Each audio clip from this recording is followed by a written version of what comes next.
Lebih kurang 30 rudal milik Iran meluncur ke Tel Aviv sebagai balasan atas serangan AS di situs nuklir milik Teheran pada Minggu 22 Juni 2025. Serangan demi serangan Iran ini tentu menimbulkan pertanyaan, apa yang membuat persenjataan Iran dapat menembus pertahanan berlapis milik Israel yang terkenal seperti Iron Dome?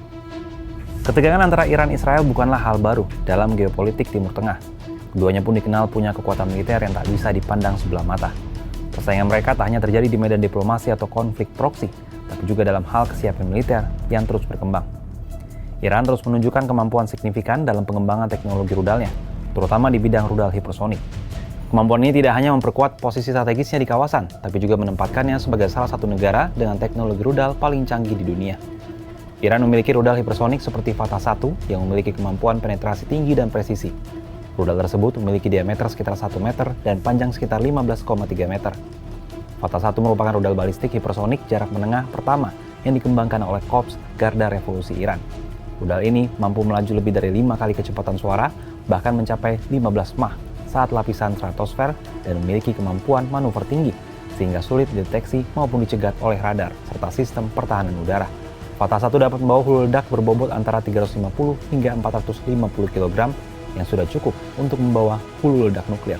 Selain itu ada juga Fatah 2 yang diperkenalkan pada tahun 2023 sebagai pengembangan dari pendahulunya Fatah 1.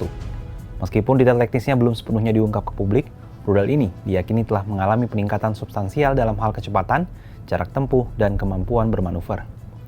Sebelum Fatah 2, ada Khaibar Sekan yang juga dikenal sebagai penakluk Khaibar. Rudal balistik jarak menengah ini merupakan dasar penting bagi pengembangan rudal hipersonik Iran.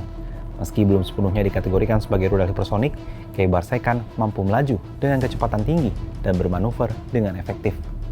Kemudian ada Khorramshahr, rudal balistik generasi baru Iran dengan jangkauan mencapai 2000 km. Dirancang untuk membawa hulu ledak berdaya ledak tinggi, rudal ini telah dimodifikasi untuk meningkatkan kecepatannya hingga mendekati klasifikasi hipersonik. Peran utamanya adalah sebagai senjata strategis yang dapat menjangkau sasaran penting di wilayah regional yang lebih luas, memberikan Iran kemampuan proyeksi kekuatan yang signifikan. Puncak dari upaya pengembangan ini adalah Rabar, rudal hipersonik yang saat ini masih dalam proses pengembangan oleh lembaga riset militer Iran. Meski data teknisnya belum banyak dirilis, rudal ini diperkirakan mampu melesat lebih cepat dari Mach 10 dan menjangkau sasaran sejauh lebih dari 1.500 km. Jika berhasil diselesaikan, Rabar digadang-gadang akan memperkuat status Iran sebagai salah satu negara dengan kemampuan rudal hipersonik paling mengancam di dunia. Tidak hanya rudal balistik, Iran juga memiliki kemampuan militer dalam bentuk pesawat tanpa awak atau drone.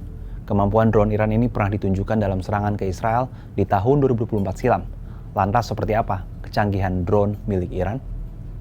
Salah satu senjata milik Iran yang digunakan dalam serangan ke Israel ialah pesawat nirawak kamikaze Shahed 136. Julukan kamikaze ini muncul karena pesawat itu melakukan misi bunuh diri dengan menabrak targetnya sehingga ikut meledak.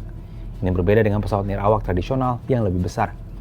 Shahed 136 adalah pesawat nirawak jarak jauh dengan mesin tunggal jarak menengah.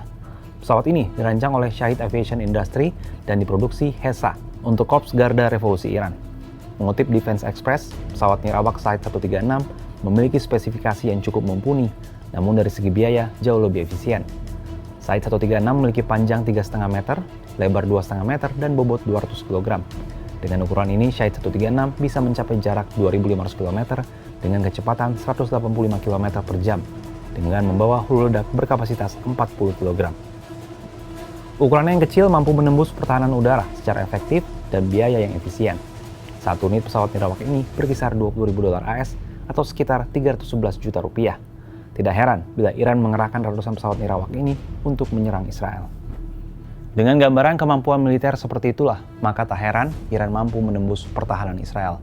Kalau menurut sahabat Kompas, apa tanggapannya dengan kemampuan militer milik Iran ini? Apakah ini pertanda jika eskalasi konflik di Timur Tengah akan terus memanas?